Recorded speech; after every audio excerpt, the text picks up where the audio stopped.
Telugu digital media network లో political కేటగిరీలో number 1 కేవలం 72 గంటల్లో 1,50,00,000 వ్యూస్ పైగా పాపులర్ టీవీ నెట్వర్క్. జనరల్‌గా మనం చూస్తుంటే చాలా నియోజకవర్గాల్లో టికెట్లు మారుస్తుంటే, సీట్లు, స్థానాలు ఇవన్నీ మారుస్తుంటే, గొడవ పెట్టడం, లేకపోతే వాళ్ళకేదో హామీ ఇస్తున్నట్టు మనకు వార్తలు రావడం ఇవన్నీ జరుగుతుంది. అంటే మీ చాయిసే ఇది. అంటే నేను ఛాలెంజ్ తీసుకున్నాను. హ్మ్. సీఎం గారు ప్రపోజ్ చేశారు. సీఎం గారు గూడా ఫస్ట్‌లో చాలా ఆలోచన చేశారు. భరత్ ఢిల్లీకి అవసరమా అని కాసేపు ఆలోచించారు. హ్మ్. ఎందుకంటే మేము పెర్ఫార్మన్స్ పాయింట్ ఆఫ్ వ్యూలో గూడా maximum I did my best అని నేను అనుకుంటున్నా. సో, అదే రకంగా చీఫ్ విప్ బాధ్యతలు ఇచ్చినప్పుడు గూడా సుమారుగా 22 మంది ఎంపీలు లోక్‌సభలో, 9 మంది ఎంపీలు రాజ్యసభలో. అంటే మా నంబర్ గూడా ఇట్స్ వెరీ బిగ్ నంబర్ అవును. 31. సో, వీళ్ళందరూ అటెండ్ అవుతున్నారా లేదా? My colleague MPs. అది కాకుండా వాళ్ళ పెర్ఫార్మెన్సెస్ మన పార్టీ పాయింట్ ఆఫ్ వ్యూలో ఎట్లా ఇవాల్యుయేట్ చేస్తున్నాము, బిల్స్ పైన మనము ఎట్లా సపోర్ట్ చేస్తున్నాము, ఇవన్నీ కూడా నాకు చాలా పెద్ద బాధ్యతే ఒక రకంగా చెప్పాలనంటే. సో, ఇవన్నీ కూడా చూసుకుంటూనే మనం ముందుకు వెళ్తా ఉన్నాము. అది కాకుండా ఇక్కడ రాజమండ్రి మన పరిస్థితులు కూడా చూస్తే వీళ్ళందరూ కూడా అనుకుంటూ ఉంటారు తెలుగుదేశం కంచుకోట కంచుకోట అని. అవును. ఇక్కడ ఒక సమర్థవంతమైన లీడర్షిప్ ఉండాలి. హ్మ్. సో, కార్యకర్తలకి భరోసా కల్పించాలి. అంటే ఇప్పటిదాకా మనం లేకపోవడం అంటారు వల్లే చూసారా, ఓడిపోయారు. ఇంటిని గెలిచి రచ్చ గెలవాలని. హ్మ్. సో, ఆ పాయింట్ ఆఫ్ వ్యూ అంటే లేరని నేను అనను. అదే too many cooks spoil the బ్రాత్ అని అంటారు చూసారు హ్మ్. సామెత. ఆ టైప్లో ఇది వరకు కాంగ్రెస్ పార్టీలో ఉన్నప్పుడు ఎమ్మెల్యే ఆశావాహులు నాకు తెలిసి ఒక 20 మంది దాకా ఉన్నారు. సో, ఆ రకమైన పరిస్థితులు గతంలో ఉండేది. హ్మ్. సో, ఇక్కడ రాజమండ్రిలో రాజకీయం అని అంటే రాజమండ్రిలో రాజకీయం చేస్తే సీఎం గారు కూడా అంటారు ప్రపంచంలో ఎక్కడైనా చేయొచ్చని. సో, అంత వైవిధ్యం ఉన్న ప్లేస్. సో, ఇక్కడ రాజమండ్రి మనం ఎందుకు కొట్టలేము అని ఛాలెంజ్ తీసుకున్నాము. హ్మ్. సో, ఖచ్చితంగా వైఎస్ఆర్ కాంగ్రెస్ పార్టీ జెండా ఎగరేస్తామని అనుకుంటున్నాం. అంటే వైఎస్ఆర్‌సీపీ పార్టీ ఆవిర్భవించిన దగ్గర నుంచి ఇక్కడ గెలవకపోవడం, ఎమ్మెల్యేలు ఎవరు గెలవలేదు. అయితే మీరు పార్లమెంట్‌కి పోటీ చేసినప్పుడు కూడా ఇక్కడ పెద్దగా మీకు లీడ్ రాలేదు. దాదాపు 30,000 ఓట్లు మీరు అంటే అదే మైనస్‌లో ఉన్నారు. ఎమ్మెల్యేకి హ్మ్. ఒక రకంగా క్రాస్ ఓట్ చూసుకుంటే ఇంకా 4,000 ప్లస్సే వచ్చింది హ్మ్. ఎమ్మెల్యే కన్నా. అంటే హ్మ్. ఎమ్మెల్యే క్యాండిడేచర్ కన్నా. ఓకే. బట్ నేను కూడా రాజకీయాల్లో ఐఎమ్ న్యూ అండి. సో, ఇప్పుడు ఆ రోజు నేను గెలిచానన్నా కూడా జగన్ గారు గాలిలోనే. నేను ఇవ్వాలన్న రోజు కూడా ఒప్పుకుంటాం. హ్మ్. ఎందుకంటే జగన్మోహన్ రెడ్డి గారు ఒక బీసీ ఎక్స్పెరిమెంట్ చేశారు. అవును. ఎప్పుడు కూడా రాజమండ్రి పార్లమెంట్ మనం చూస్తే తెలుగుదేశం పార్టీ ఇప్పుడు దాకా కూడా కేవలం వాళ్ళ సామాజిక వర్గానికే సీట్ ఇచ్చుకున్నది. వాళ్ళు 1-2% ఓట్ షేర్ ఉంటుందేమో పార్లమెంట్ మొత్తం మీద. అయినప్పటికీ కూడా అదేదో ఒక పేటెంట్ హక్కులాగా, హ్మ్. స్వాతంత్రం వచ్చి 75 సంవత్సరాలు అయినప్పటికీ కూడా ఎప్పుడు కూడా తెలుగుదేశం పార్టీ ఒకవేళ సీట్ పోతే మా వాళ్ళకే ఉంటుంది. బయటోళ్ళకి ఇచ్చేదేంది, బయట కాస్ట్‌లకి ఇచ్చేదేంది అనే ఒక ధోరణిలో వాళ్ళు ఉండేవారు.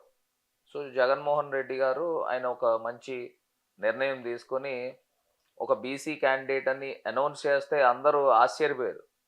ఏంటి రాజమండ్రికి బీసీ ఎట్లా గెలుస్తారు? ఎట్లా గెలుస్తారు?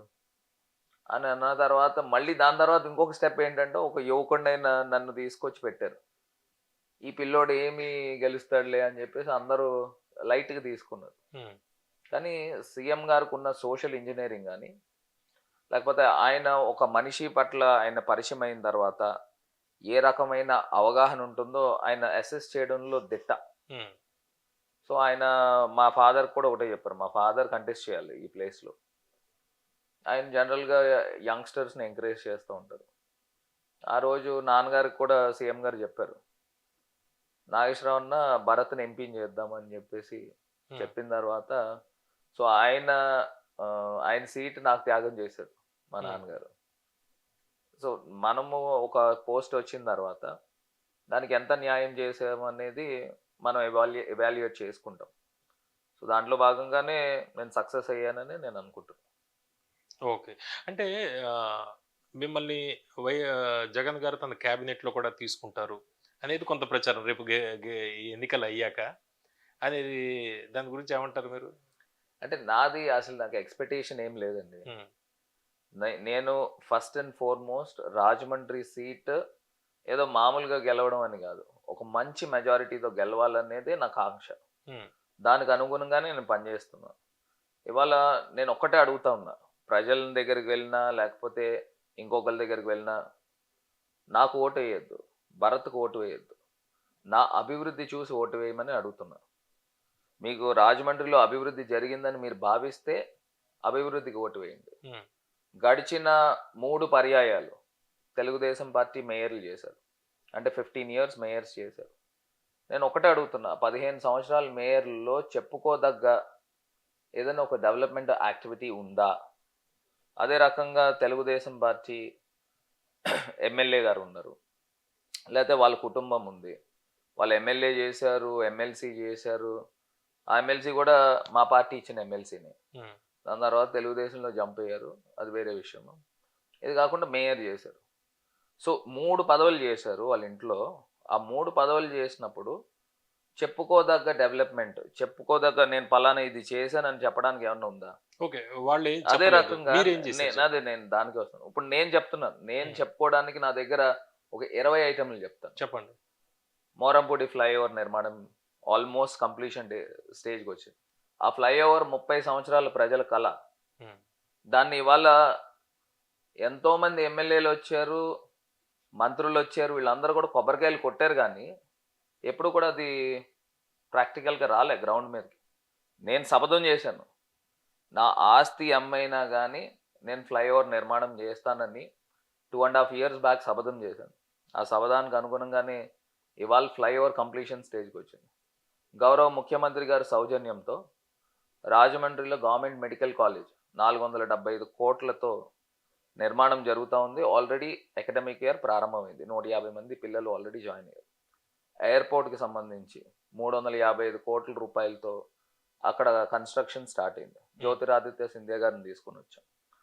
ఇది కాకుండా ఈఎస్ఐ హాస్పిటల్ 100 కోట్ల రూపాయలతో డైలాబిడేటెడ్ పొజిషన్లో ఉంది 20 సంవత్సరాల నుంచి కూడా. అది తీసుకొచ్చి ఇప్పుడు ఇనాగ్రేషన్కి మార్చి ఏప్రిల్లో చేస్తున్నాం.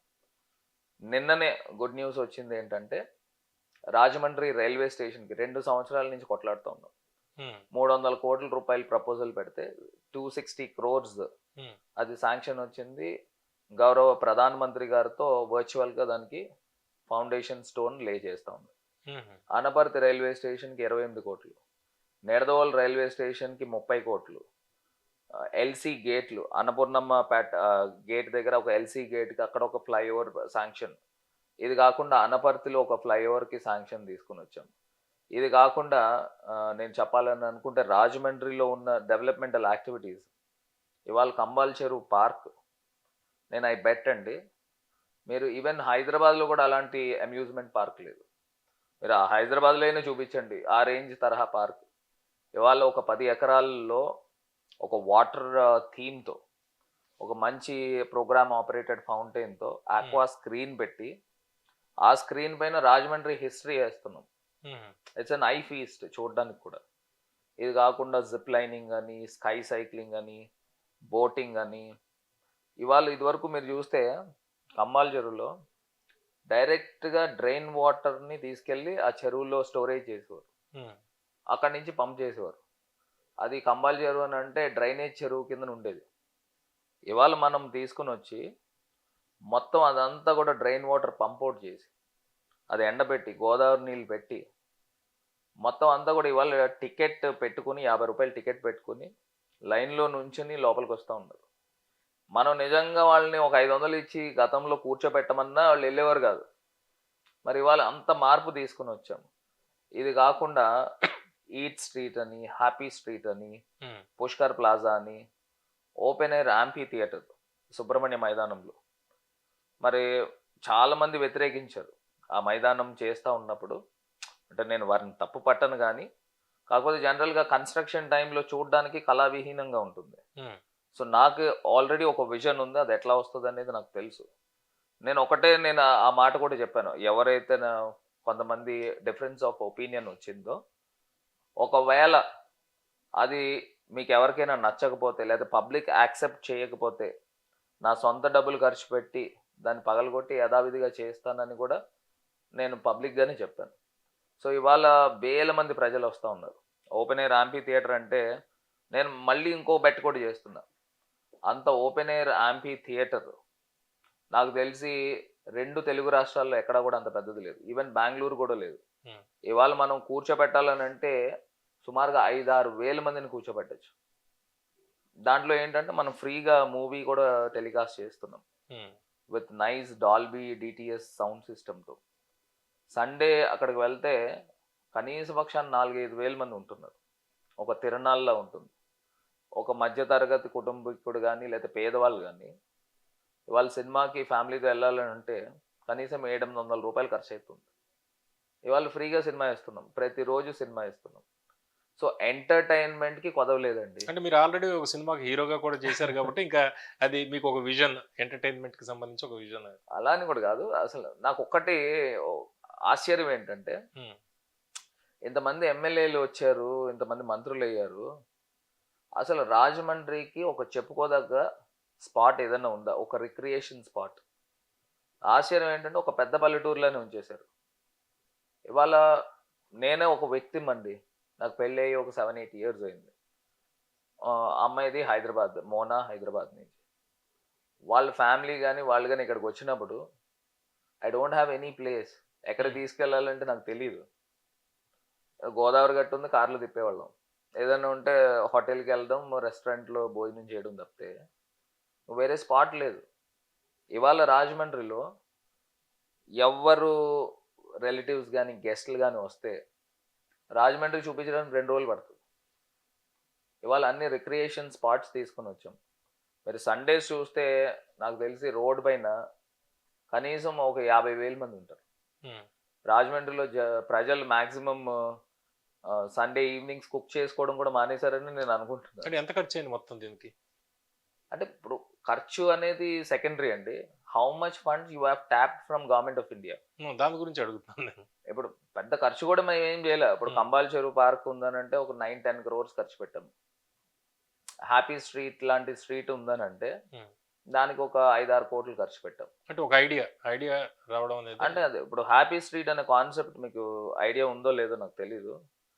ఆ కాన్సెప్ట్ నాకు తెలిసి ఇండియాలో ఎక్కడ లేదు.